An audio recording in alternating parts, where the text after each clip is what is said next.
Good day, I'm Dr. T and welcome to my office. So, you're thinking about going into academia? Let's talk a bit about personal finance. Now, to be clear, I am a chemistry instructor, not a financial planner. However, this is the stuff that I have to deal with on a personal basis. So what you're getting is personal experience, not professional opinions. So go bug your CPA or whoever if you need your specific information. But here's a few things to think about. For starters, personal finance, the same general trends go with us as does everybody else. So spend less than you make, save for the hard times, save for major expenses, yada, yada, yada. I'll get into a little bit of that. But we have a little bit more of an interesting quirk in a couple of spots, some opportunities and some things we just have to deal with. The major one is that most of the time, not always, but most of the time we're on a 10-month contract. So instead of being paid every 2 weeks, quite often we academics are paid once a month, usually the last day of the month or the first day of the month. And we're only paid for 10 months. So traditionally you won't get a paycheck at the end of June and the end of July. Now, there are 12-month contracts. That's usually more for administrators, and there are some schools that will hold over some of your money, and there are some schools that just do a 52-week contract. That all happens, but the normal is the kind of standard 10-month contract. Additionally, you might get some summer teaching that will pay for June and July, but that is a might, and one year you might get it, one year you might not. This year I have been really blessed. I've gotten quite a bit of summer teaching. I hadn't expected it. I'm actually making more this summer than I would normally in a 2-month period. Other summers I've gotten a mere fraction of what I would normally get during that 2-month period, and sometimes I just didn't work during those summers, which is nice for vacation, but not so nice for the pay. So how do you deal with this uncertainty? The way I do it is I've got, my checking account, and then I have several other savings accounts. Now, most of this is kind of the standard stuff. This checking account's what I'm going to spend. The savings account, I've got the emergency fund, I've got the Christmas fund, I've got the home repair fund, that kind of stuff. But I have one more savings account that most people with kind of normal jobs don't have, and that's the summer fund. So I set up a budget. I think about how much I'm going to spend every month. Again, what's my average budget? There's a software, I should say a website called Mint. It's made by the same folks who make TurboTax, and believe me, they won't let you forget that. That is really helpful. I learned that from the Financial Diet. So I use them. Very nice. Set up a budget.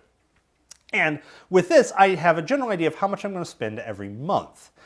And that obviously needs to be significantly less than what I'm getting paid every month because, I need to save and pay down debt, etc.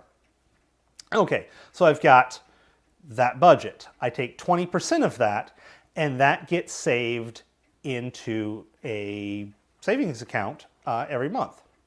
Why 20%? Well, after 10 months, saving 20% of this, I now have enough money saved for 2 months worth of budget.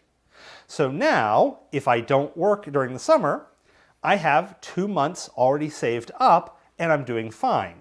Some schools will actually do this kind of for you, where you're on a 10-month contract, but they pay you out over 12. This is fairly common in K-12. Well, in this case, you're just doing this manually. You have to have a little bit more discipline. Thankfully, my school can set up the direct deposit so it goes into multiple different accounts, or alternatively, you can maybe set up your bank to just automatically shuffle the money around. Depends on your school, your bank, your situation exactly.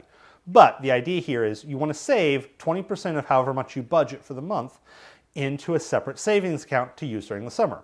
Now, if like this year for myself, you get a couple of nice, sweet teaching gigs over the summer, and summer classes are popular, so now you have more money than you had planned on having, and it's time to buy things or pay down debt, or chuck money in the stock market, or whatever else you could do with a few thousand extra dollars, because that's always a nice problem to have.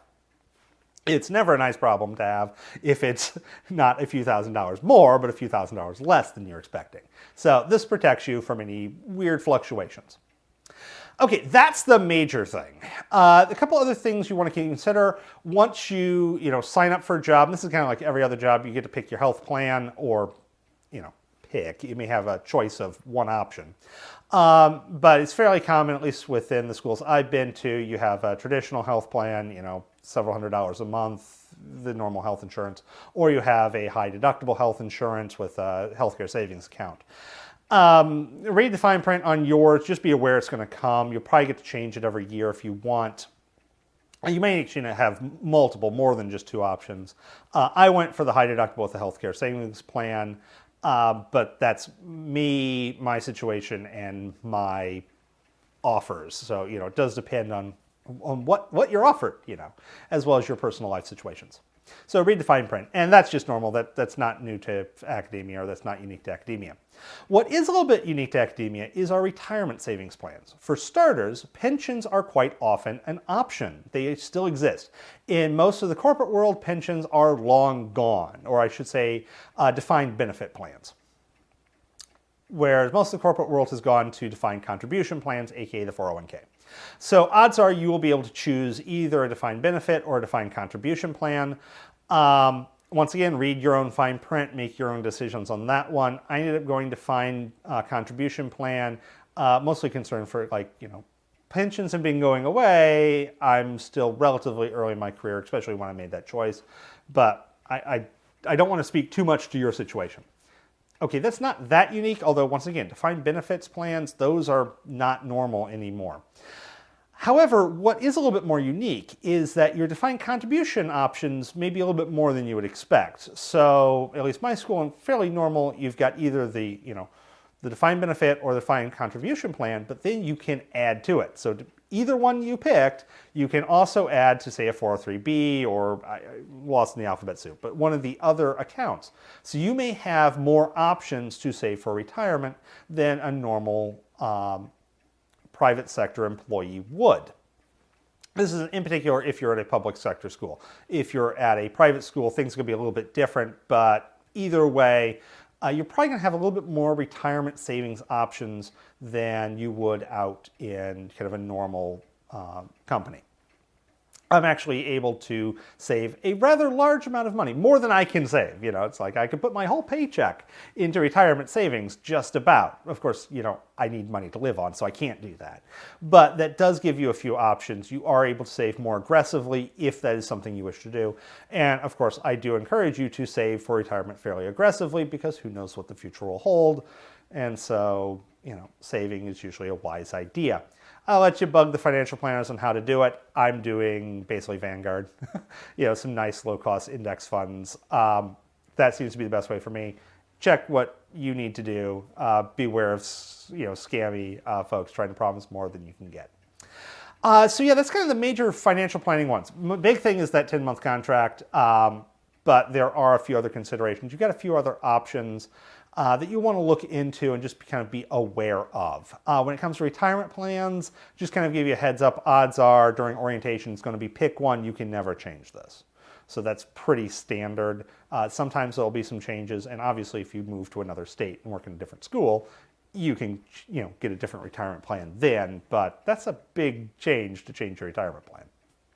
Okay, with that said, have a wonderful day and happy budgeting.